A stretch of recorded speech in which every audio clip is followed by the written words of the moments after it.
Good morning, Knicks fans. What's up? What's up, everybody? I'm Danny B. It's the morning drive. We're talking Knicks. What's up, everybody? So we played the Hornets last night at the Garden. Kind of the season finale of our series here. Martin Luther King Day, they came into the building, wiped the floor with us. I was there for that live. It was not fun at all. Last week, we went down to Charlotte and returned the favor. That was fun, for sure. And so now we're back at the Garden last night, and clearly we got to keep in mind the Hornets are going to be looking to get some revenge for the game before. And, you know, there was a little rumble earlier in the day that Fournier wouldn't be able to play. He had some personal reasons that he missed the shoot-around earlier on, but lo and behold, he ends up being available, and he does start the game. And we came out a little sloppy, you know, turning the ball over, 2 turnovers right off the bat. And I just feel like this was kind of a reoccurring theme throughout the game, where there was just points to it, or, you know, quarters that we come out starting just sloppy. No intensity, kind of just going through the motions.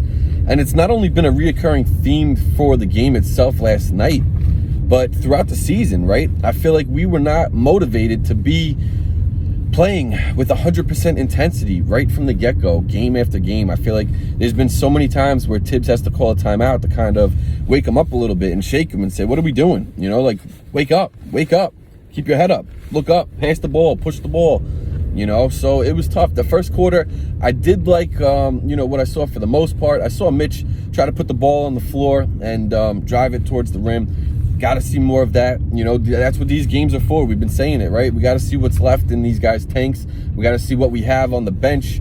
You know, how deep is their bag? Mitch, put that ball on the floor, brother. You could do that. I want to see more of that. You know, I want to see more of that.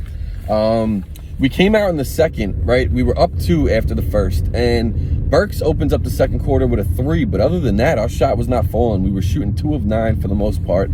RJ Barrett getting it done, though. He was driving it inside, slicing and dicing personified, as I said on Twitter last night.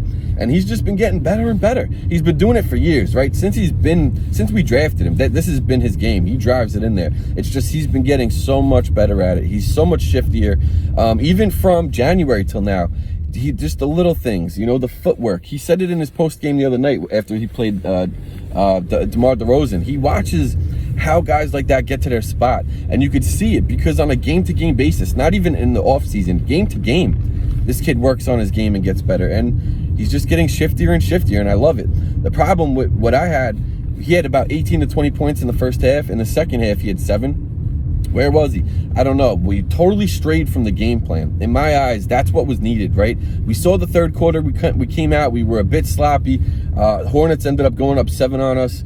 And I'm thinking in the top of the fourth quarter, right? I need to see RJ, Mitch, Obi, Deuce, and IQ. And Tibbs gives us that lineup, but with Burks instead of RJ. And I understand. He's been doing it for the last few weeks, and it's been working for the most part, the way he's been staggering RJ with the bench and vice versa. And I get it, but you can't be so stringent with your lineups. You know what I mean? I was talking to YC after the game, and he was like, it's kind of like Tibbs has a stack of index cards in his pocket, right, that has the lineups predetermined before the game starts, and he does not waver from it.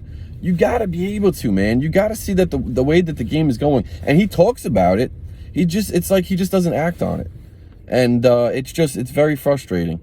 I'm behind a minivan right now. I was backing up. I don't think they see me. But very frustrating. That fourth quarter, man, IQ led the Knicks to an 8-0 run, right? Pulled us within 2 points. Granted, he gave up a bad play. They brought it to 5 again. But for me, you leave him in. He just earned that slack. He just earned that extra length on the rope to stay in there a little bit longer. And you yanked him right out. And it boggles my mind at times, these types of decisions, you know, because the second that you did that, the game was over. The Hornets took it and ran with it. That was it. You know, I screamed all game long, we need intensity, got to wake up. IQ finally does that. He brings that to the game. Like I said, 8-0 run. He was doing it on both sides, not just the offensive end. And he had one play where he let up and Tibbs yanked him. Come on, man. He earned that. He really did, in my opinion. He earned the slack to stay in the game. So the fact that got pulled, I was just, man, disheartened, you know. But why? This is Tibbs. He's shown us this all season long. So you can't be surprised by it anymore, you know. So it is what it is. 125 to 114. We lost. Obviously, we didn't get the win. RJ 18 to 20 points in that first half. I can't remember which it was. Only 7 in the second half. Definitely not something I wanted to see. Fournier 30 piece. I totally get that, man. That's why I really wanted to see that lineup I mentioned, you know, in that game. I feel like they bring that intensity. They move the ball. They bring the pace up. That's what we needed against this team. We just beat them in Charlotte, right? And we did not stick to any game plan whatsoever that helped us win that game. We did not bring any of it to this game at all. So it is what it is. We got the Cavaliers on Sunday. The game is at 1 p.m. It's a matinee game.